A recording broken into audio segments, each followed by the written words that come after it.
पीले दांत वाली बहू। रंजना कभी ब्रश नहीं करती थी। उसे कितनी बार उसके माँ बाप ने डांटा, लेकिन उसका कोई असर उस पर होता ही नहीं था, जिस कारण से उसके दांत पीले पीले हो जाते हैं। शादी के बाद।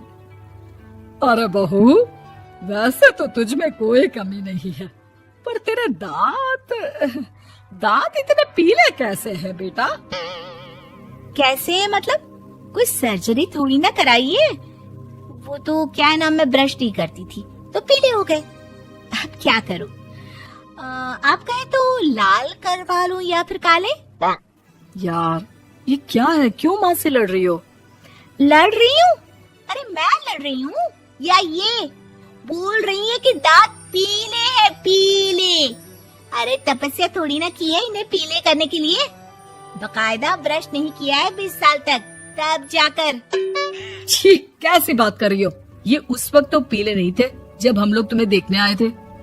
अरे तब साफ करवा लिया होगा डेंटिस्ट के पास जाकर। अब देखो कैसे पीले पीले लग रहे हैं। रंजना सास की तरफ गुस्से से देखती है। फिर शुरू हो गई पीले पीले पीले। अरे पीले तो तब भी थे जब मेरे हाथ का रसगुल्ला उड़ा उड़ा कर खा रही थी और बोल रही थी, लड़की नहीं गुणों का खजाना दे रहे भाई साहब आप। खैर, अब वो लोग करते भी तो क्या करते, पीले दांत वाली बहू पल्ले पड़ी थी तो झेलना तो था ही। एक दिन कीर्तन में रंजना गाना गा रही थी। अरे कमला बहन, माँ का द्वार है, यहाँ तो सब शुद्ध होकर आते हैं, फिर अपनी बहू को ब्रश भी नहीं करवाती तुम। दूर से पीले पीले दांत भक्ति में बाधा उत्पन्न कर रहे हैं। और कोई 2 साल के बच्चे थोड़ी ना लेकर आई हूँ मैं बहू बनाकर। अच्छी खासी लड़की है, अरे कैसे करवाऊं ब्रश? ये तो उसे खुद करना चाहिए ना। अब माँ बाप तो इसके जैसे तैसे निपटा दिए, ये नहीं सोचा कि सास कैसे संभालेगी। सास बहू को लेकर घर आ जाती है, लेकिन सोच लेती है कि अब इसे लेकर कहीं नहीं जाएगी। अगले रोज बहू कहती है, अरे क्या हो गया, मंदिर नहीं जाना क्या? कीर्तन का वक्त हो रहा है।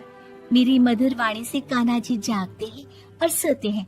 आप तो जानती है ना उनकी भक्ति में कितना मन लगता है मेरा। वो क्या है ना, तबीयत ठीक नहीं लग रही है मेरी, आराम करूंगी मैं। तबीयत ठीक नहीं लग रही? अभी तो मिथुन के गाने पर नाच रही थी आप, और अब बोल रही है कि तबीयत ठीक नहीं लग रही। अरे भक्ति में मन लगा लो सासू माँ, ऊपर जाना है, क्या मुंह दिखाओगी आप? हाँ? सास को बहू की बात पर गुस्सा आ जाता है। मैं क्या मुंह दिखाऊंगी, इसकी चिंता तो ना कर, समझी? अपने मुंह की चिंता कर, जो ये पीले पीले दांत लेकर हर जगह पहुंच जाती है। पता है लोग कितना मजाक बनाते हैं। ना जी ना, मैं नहीं जाना कहीं तेरे साथ। तो ये बात है। कोई ना, मत जाओ, मैं अपने कमरे में ही बैठकर भक्ति कर लूंगी। ऊपर वाला दांत थोड़ी ना देखता है, मन देखता है, भावना देखता है। और अरे बस बस, तू सब कुछ दिखा, बस ये सफेद चमकदार दांत ना दिखाना किसी को, है? जा यहाँ से। बहू को सास की बात का कोई फर्क नहीं पड़ता, वो तो जैसी थी वैसी ही रह जाती है। सुबह नहाकर किचन में खाना बनाना, फिर खाना खाना, कीर्तन भजन करना और सो जाना। एक दिन, माँ जी मैं सहेली के घर जा रही हूँ, शाम को लेट आऊंगी। हाँ, तो जाना, मैंने कौन सा तेरी आरती करनी है घर पर बैठकर। रंजना सहेली के घर जाती है, जहाँ वो पार्टी में जाने की तैयारी कर रही होती है। अरे शिखा, कहाँ जाने की तैयारी कर रही है? मैं गलत वक्त पर आ गई क्या? अरे नहीं यार, उल्टा सही वक्त पर आई है। मैंने ये साड़ी और ज्वेलरी निकाली है यार, शाम को इनके ऑफिस की एक पार्टी में जाना है।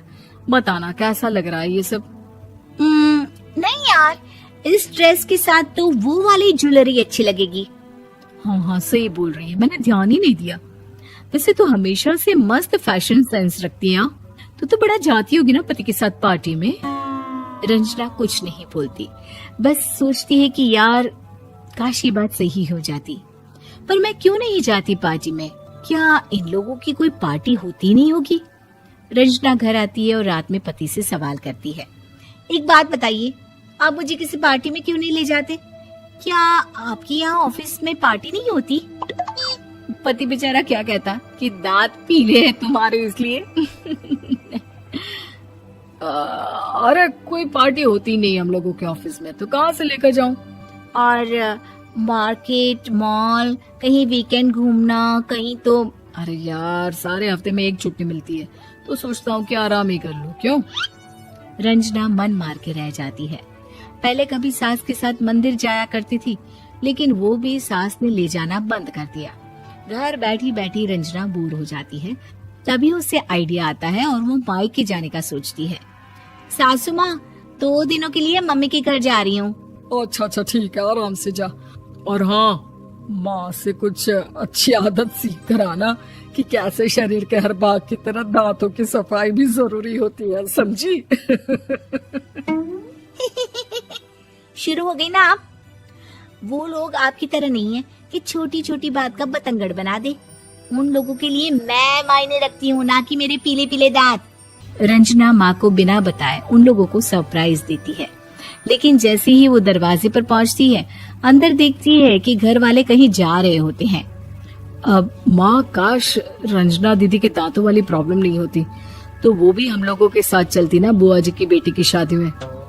हाँ बेटा, लेकिन अब उसे कौन समझाए कि उसको उसके पीले दांत नहीं दिखते, लेकिन उसके आसपास के लोगों को कितना एम्बैरेसिंग फील कराते हैं।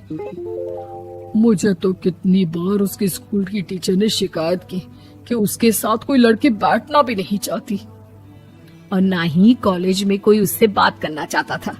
लेकिन पता नहीं क्यों उसे ये बात समझ में ही नहीं आती। कोई कमी नहीं है उस लड़की में, बस यही कि दांत पीले हैं। वो तो भला हो जीजा जी और उनकी माँ का, जो दीदी को जैसी है वैसे ही रखा हुआ है। रंजना को अपने घर वालों की बात सुनकर बहुत दुख होता है। वो सोचती है कि वो क्या करे, लेकिन फिर वो सीधा डेंटिस्ट के पास जाती है, अपने दांत चमकाती है और कसम खाती है कि वो रोज ब्रश करेगी। अरे क्या हो गया?